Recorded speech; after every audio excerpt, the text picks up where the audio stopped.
Gusto.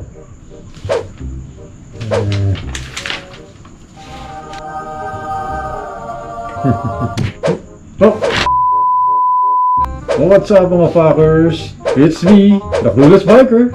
Nafe-feel nyo na ba ang simoy ng Pasko sa ating kapaligiran? Kung oo ang sagot mo, pues, samahan nyo ako at magkakabit tayo ng Apehanger handlebars sa isang Honda motorcycle. Kaya tawa ng satsat! Oh, dito!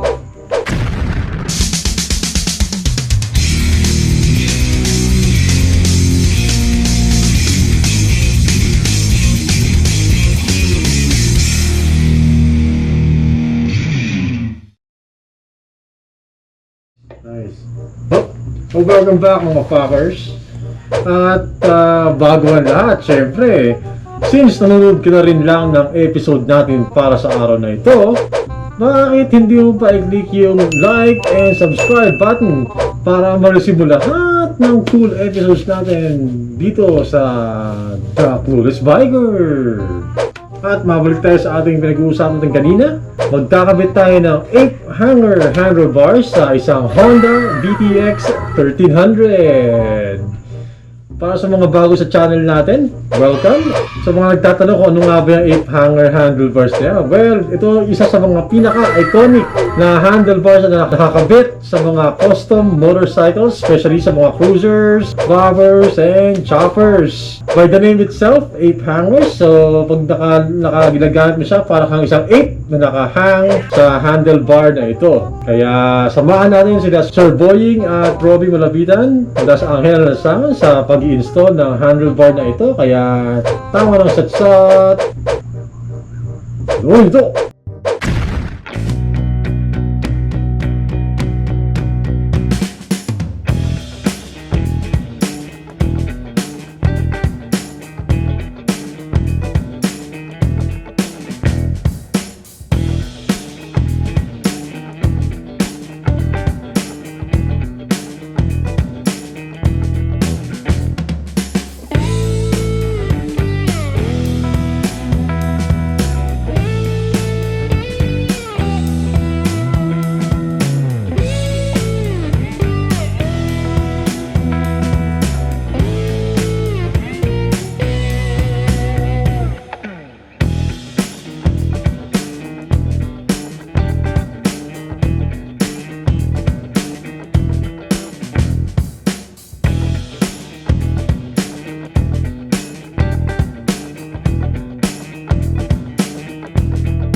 Oh wow! So, ganun pala ang installation ng Apehanger handlebars sa isang Honda VTX 1300.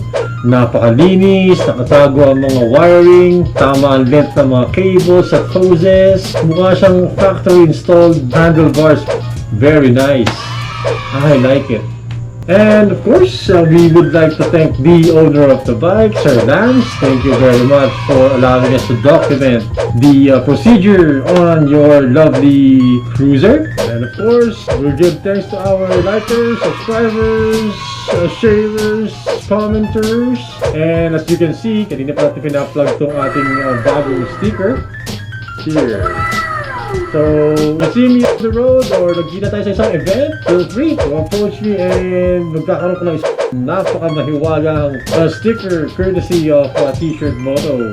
Cool sticker, guys. Yeah, that's me, the Clueless Biker. Yeah, alright.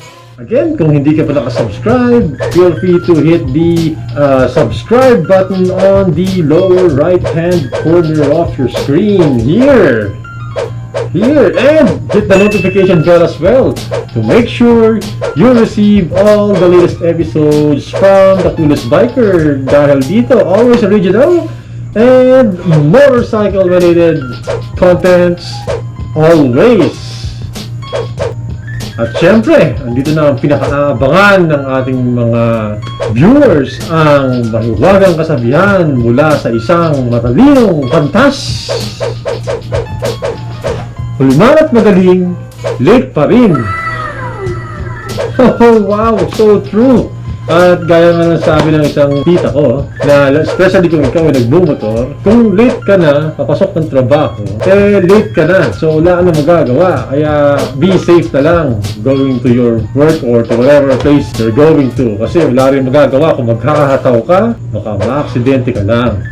At dyan nagbawakas ang ating episode for today. Sana ay namin natutunan kayo. And I expect to see you on the next episode. Kaya hanggang sa muli mga fuckers. See ya! So like and subscribe for more cat production.